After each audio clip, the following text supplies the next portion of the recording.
Hello everyone.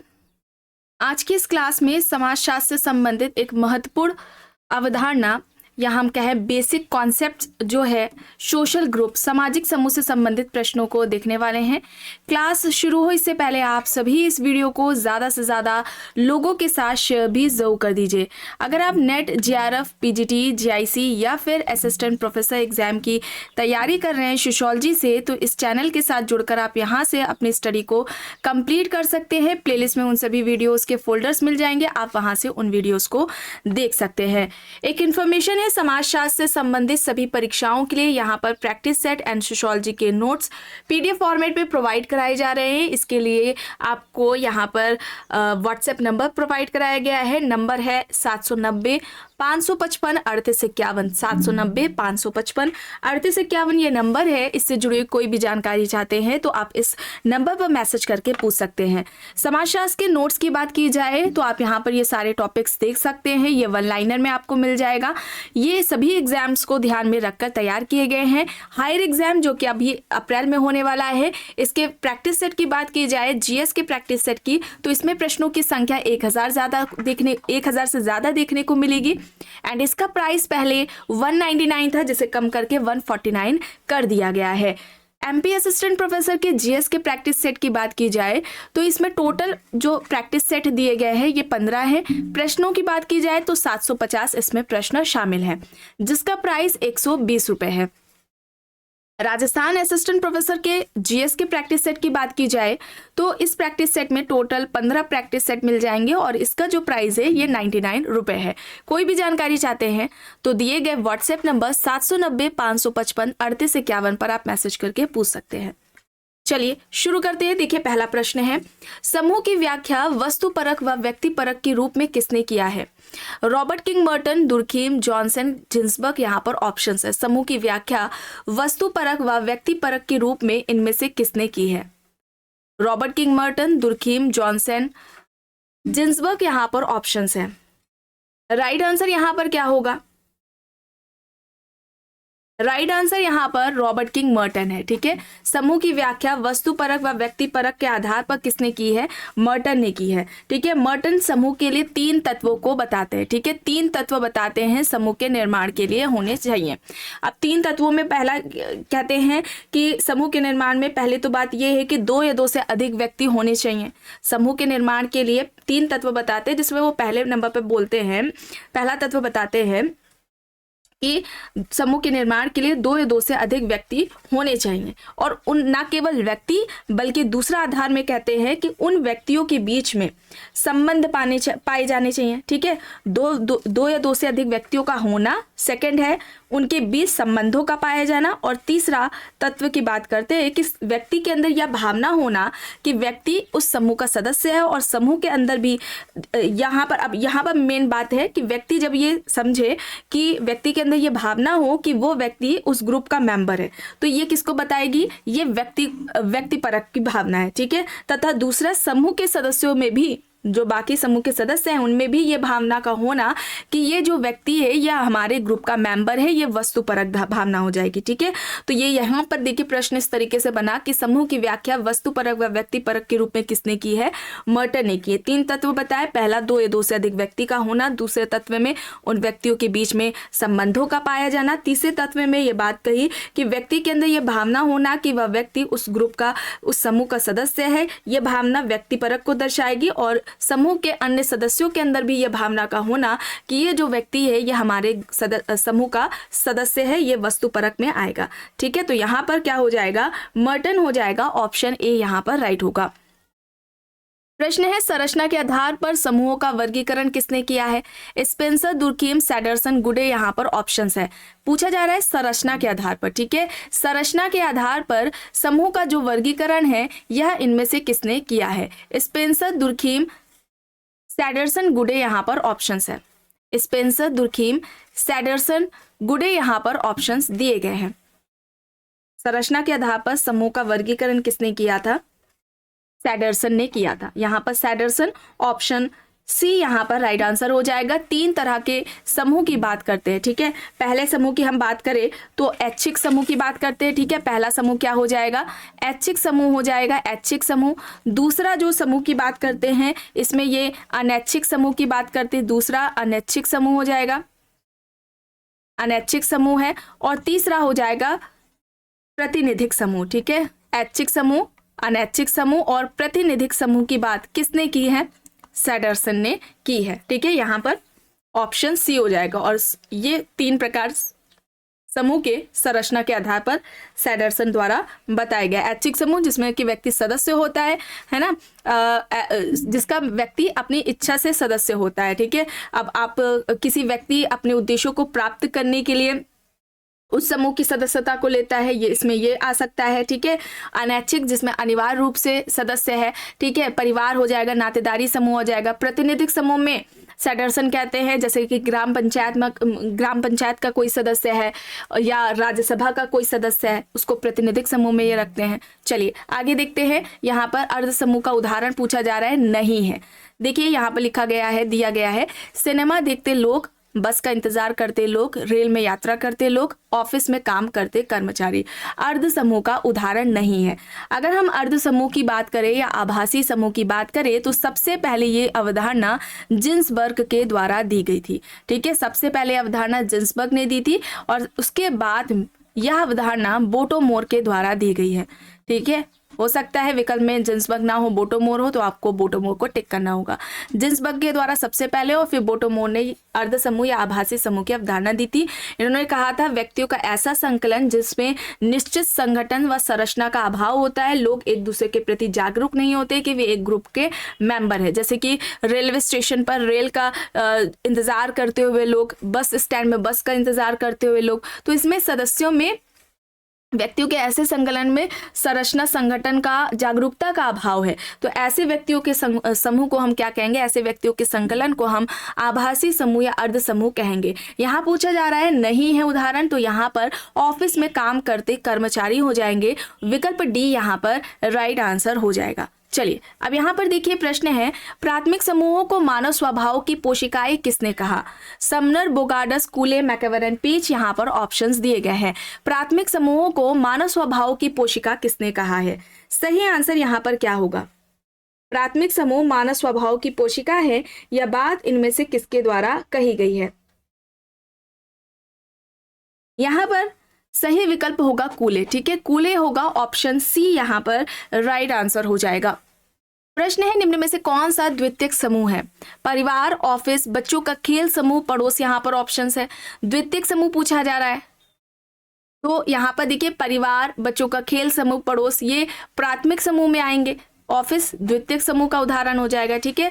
यहाँ पर विकल्प बी हो जाएगा, ठीक है। विकल्प बी यहाँ पर राइट आंसर होगा। प्रश्न है प्राथमिक समूह में सदस्यों के पारस्परिक संबंधों की प्रकृति निम्न में से किस प्रकार की होती है। वैयक्तिक संबंध, औपचारिक संबंध, जटिल संबंध या फिर इनमें से कोई भी नहीं। प्राथमिक समूहों में सदस्यों के पारस्परिक संबंधों की प्रकृति हमें कैसी देखने को मिलेगी। वैयक्तिक संबंध, ठीक है, वैयक्तिक संबंध होंगे। औपचारिक संबंध हमें द्वितीयक समूह में देखने को मिलेंगे, यहाँ पर वैयक्तिक होगा। अनौपचारिक संबंध पाया जाता है, यहाँ पर ऑप्शन ए हो जाएगा सही आंसर। और प्राथमिक समूह की अवधारणा की बात करें तो यह अवधारणा किसके द्वारा दी गई है, कूले के द्वारा दी गई है।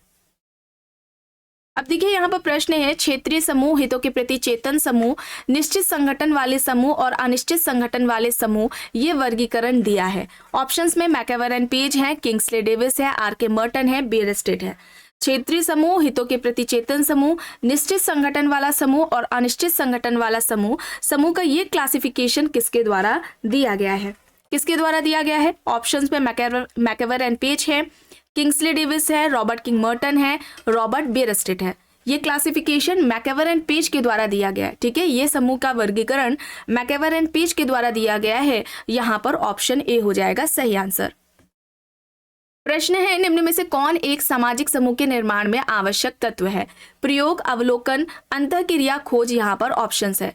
इनमें से कौन एक सामाजिक समूह के निर्माण में आवश्यक तत्व है। प्रयोग, अवलोकन, अंतःक्रिया, खोज, यहाँ पर ऑप्शंस है।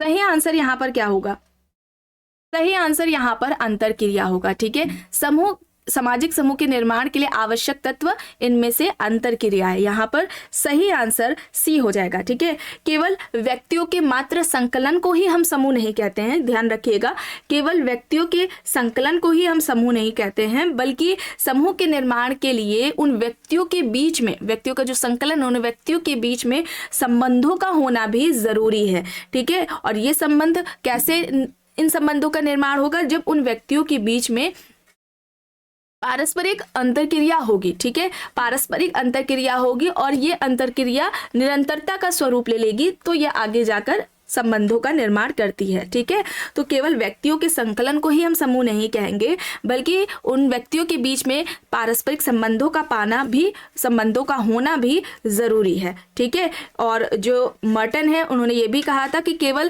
क्षणिक संबंधों से ही समूह का निर्माण नहीं होता, कि हाँ थोड़ी देर के लिए व्यक्ति मिले हैं, थोड़े समय का ही जो उनके बीच में संबंध है, रिलेशंस पाए जाएंगे, तो उन व्यक्तियों को हम नहीं कहेंगे कि वो मेंबर है एक ग्रुप का, बल्कि उन संबंधों में निरंतरता का रूप ले ले वो समूह। ठीक है, उसमें संबंध निरंतरता का रूप ले ले, बार बार अंतरक्रियाएं उनमें होती रहे। अब अंतरक्रिया क्यों होगी? व्यक्ति की नीड्स कई सारी होती है। ठीक है, उन आवश्यकताओं को व्यक्ति से अकेले नहीं पूरा कर सकता है, तो वो अन्य लोगों के संपर्क में आता है अपनी नीड्स को पूरा करने के लिए, और जब बार बार अंतरक्रियाएं होंगी, निरंतरता का स्वरूप ले लेंगी, तो ये जाके आगे जाकर संबंधों का निर्माण करती हैं। तो यहाँ पर अंतरक्रिया होगा, ऑप्शन सी यहाँ पर राइट होगा। प्रश्न है, औपचारिक संबंध निम्न में से किस समूह का लक्षण है? प्राथमिक समूह, द्वितीयक समूह, स्थानीय समूह और स्थायी समूह। औपचारिक संबंध किस समूह का लक्षण है? द्वितीयक समूह का है। ठीक है, प्राथमिक समूह में हमें अनौपचारिक संबंध, वैयक्तिक संबंध देखने को मिलेंगे। यहां पर विकल्प बी होगा। प्रश्न है, निम्न में से कौन सी विशेषता किसी सेकेंडरी ग्रुप की विशेषता नहीं है, द्वितीयक समूह की विशेषता नहीं है? आइए देखते हैं। यह औपचारिक नियमों के द्वारा नियंत्रित होता है, यह आमने सामने पड़ता है, यह अवैतिक होता है, यह सामान्यतः आधुनिक जटिल समाजों में पाया जाता है। द्वितीयक समूह की विशेषता नहीं है ये पूछा जा रहा है, तो यहाँ पर यह आमने सामने का पड़ता है। यहाँ पर विकल्प बी होगा सही। ठीक है, विकल्प बी यहाँ पर राइट आंसर है।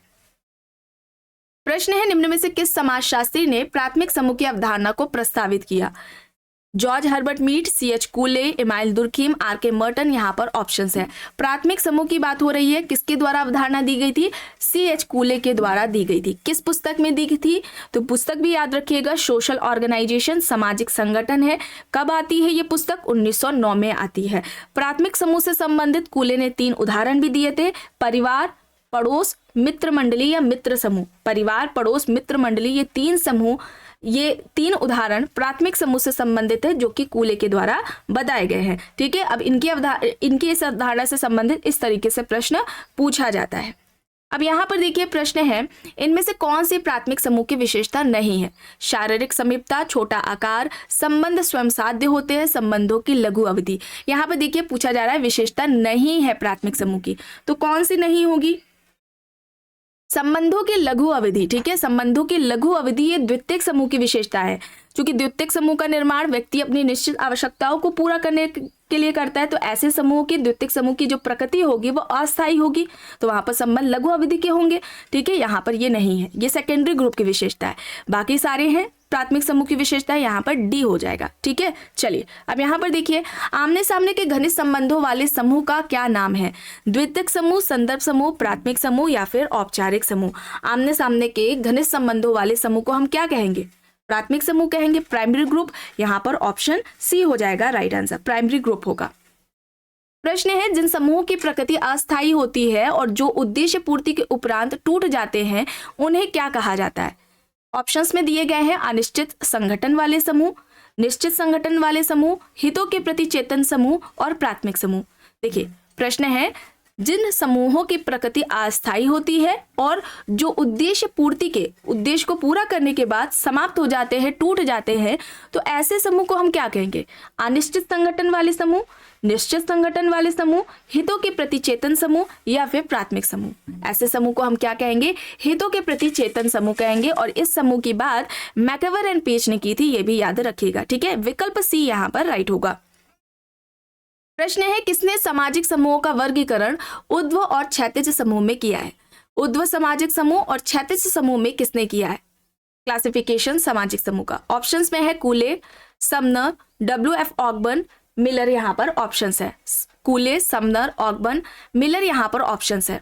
सामाजिक समूह का वर्गीकरण ऊर्ध्व और क्षैतिज समूह में किसने किया है? ऊर्ध्व सामाजिक समूह और क्षैतिज सामाजिक समूह, किसके द्वारा ये बात की गई है? मिलर के द्वारा की गई है। यहाँ पर विकल्प डी होगा सही आंसर। अब देखिए यहाँ पर प्रश्न है, सामाजिक वर्ग वस्तुतः समूह है, वे अपेक्षाकृत खुले होते हैं, बंद नहीं। ऑप्शंस में यहाँ पर श्रीनिवास हैं, एफ.जी. बेली हैं, बोटोमोर हैं, आंद्रे बेते हैं। सामाजिक वर्ग वस्तुतः समूह है, ऐसे समूह हैं जो अपेक्षाकृत खुले होते हैं, बंद नहीं होते। किसके द्वारा बात कही गई है कि सामाजिक वर्ग वस्तुतः ऐसे समूह हैं जो अपेक्षाकृत खुले होते हैं, बंद नहीं होते? यहाँ पर बोटोमोर होगा। बोटोमोर ऑप्शन सी यहाँ पर राइट आंसर हो जाएगा, ठीक है। और समूहों का आधार इन्होंने क्या कहा था? आर्थिक कहा था। सामाजिक समूहों का जो आधार होता है, ऐसे सामाजिक समूहों का जो आधार होता है वो आर्थिक होता है, ठीक है। बोटोमोर की बुक का नाम सोशियोलॉजी है, समाजशास्त्र है, ये याद रखिएगा। चलिए अब यहाँ पर देखिए किसने सदस्यता के आधार पर समूह को दो भागों में विभाजित किया है, सदस्यता समूह और गैर सदस्यता समूह। मिलर, मर्टन, ऑगबर्न, सोरोकिन यहाँ पर ऑप्शंस है। सदस्यता के आधार पर समूह के दो प्रकार, सदस्यता समूह और गैर सदस्यता समूह की बात किसने की है? सही आंसर यहाँ पर हो जाएगा R K. Merton, Robert King Merton हो जाएगा। ऑप्शन बी यहाँ पर राइट आंसर हो जाएगा। प्रश्न है, निम्न युग्मों में से कौन सा युग्म सही नहीं है? आइए देखिए, बाह्य समाज समनर, प्राथमिक समूह कूले, संदर्भ समूह मर्टन, मानव समूह मैक्स वेबर। सही नहीं है बताना है। अंतर समूह और बाह्य समूह की बात समनर ने की थी, सही है। प्राथमिक समूह की अवधारणा कूले द्वारा दी गई थी। संदर्भ समूह की अवधारणा मर्टन ने दी थी। मानव समूह मैक्स वेबर का नहीं है। मानव समूह की बात मैक्स वेबर ने नहीं की थी, बल्कि होम्स ने की थी, ठीक है। किसने की थी? होम्स ने की थी, ठीक है। यहाँ पर डी होगा सही। प्रश्न है, किसने जाति गतिशीलता तथा गतिकी की व्याख्या के लिए संदर्भ समूह सिद्धांत के प्रयोग का समर्थन किया था? कैथलीन गफ, ड्यूमो, वाई.बी. दामले, जी.एस. घुरिये यहाँ पर ऑप्शंस है। जाति गतिशीलता तथा गतिकी की व्याख्या के लिए संदर्भ समूह सिद्धांत के प्रयोग का समर्थन किसने किया?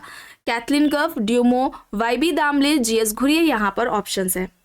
सही विकल्प यहाँ पर क्या होगा? वाई.बी. दामले, ठीक है। वाई.बी. दामले होगा। ऑप्शन सी यहाँ पर राइट आंसर हो जाएगा। प्रश्न है, किस पुस्तक से मर्टन को संदर्भ समूह की अवधारणा का स्रोत प्राप्त हुआ था? पुस्तकें यहाँ पर दी गई हैं, American soldier, continuity in social research, sociology of science, reader in bureaucracy. तो कौन सी पुस्तक थी? पुस्तक का नाम क्या था? अमेरिकन सोल्जर था। ऑप्शन ए यहाँ पर राइट आंसर हो जाएगा। अब देखिए यहाँ पर अवधारणाएं दी गई हैं, प्राथमिक समूह है, सांख्यिकी समूह है, संदर्भ समूह है और अंतर समूह और बाह्य समूह है। सही विकल्प यहाँ पर क्या होगा?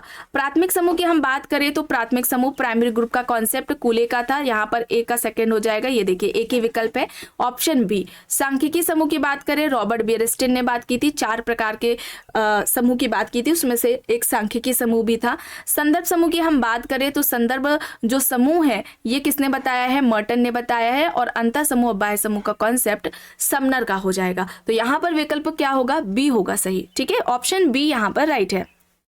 प्रश्न है, निम्नांकित में से कौन सा सही नहीं है? क्षेत्रीय समूह वेबर, प्राथमिक समूह कूले, अंतर समूह समनर, संदर्भ समूह मर्टन। सही नहीं है ये बताना है।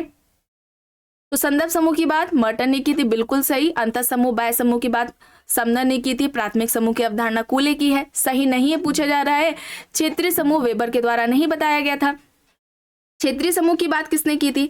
अब देखिए पार्क एंड बर्गेस का नाम आता है, ठीक है। पार्क एंड बर्गेस का नाम आता है और इन्होंने समूह के 2 प्रकार बताए थे, ठीक है। 2 प्रकार बताए थे। एक तो क्षेत्रीय समूह था, जो कि यहाँ पर अभी प्रश्न में पूछा गया, क्षेत्रीय समूह, और दूसरा था गैर क्षेत्रीय समूह, ठीक है। क्षेत्रीय समूह और गैर क्षेत्रीय समूह की बात किसने की है? पार्क एंड बर्गेस ने की है, ये याद रखिएगा। चलिए आगे देख लेते हैं। प्रश्न है, किसने श्रोता समूह को एक प्रकार की संस्थात्मक भीड़ कहा है? मैकेवर, ब्लूमर, ऑलपोर्ट, किम्बॉल यंग यहाँ पर विकल्प दिए गए हैं। इनमें से किसने श्रोता समूह को एक प्रकार की संस्थागत भीड़ कहा है? सही विकल्प यहाँ पर क्या होगा? सही आंसर यहाँ पर क्या होगा? सही आंसर यहाँ पर किम्बॉल यंग होगा, ठीक है। किम्बॉल यंग होगा। ऑप्शन डी यहाँ पर राइट आंसर हो जाएगा। प्रश्न है द्वितीयक समूह की अवधारणा किसने दी? समनर, रॉबर्ट बियरस्टेट, सेमुएल गिडिंग्स है। द्वितीयक समूह की अवधारणा किसने दी है? सेकेंडरी ग्रुप का कॉन्सेप्ट किसका है? रॉबर्ट बियरस्टेट का है। यहाँ पर विकल्प बी हो जाएगा सही, ठीक है, Robert Bierstedt. The social order Robert Bierstedt की पुस्तक है, 1970 में आती है। प्रश्न है किसके अनुसार किसी समूह का निर्माण इस तथ्य पर आधारित होता है कि कोई स्वार्थ समूह के सदस्यों को परस्पर बांधे रखता है। किसी भी समूह का निर्माण इस तथ्य को ध्यान में रखकर किया जाता है, इस तथ्य पर आधारित होता है कि कोई स्वार्थ समूह है, कोई हित है जो सदस्यों को आपस में बांधे रखता है। विकल्प में है Edward Sapir, Edward Said, Horton Hunt, Goode. कौन सा विकल्प होगा यहाँ पर राइट? सही विकल्प होगा ए, विकल्प ए, एडवर्ड सापिर, ठीक है, ऑप्शन ए एडवर्ड सापिर यहाँ पर राइट आंसर है।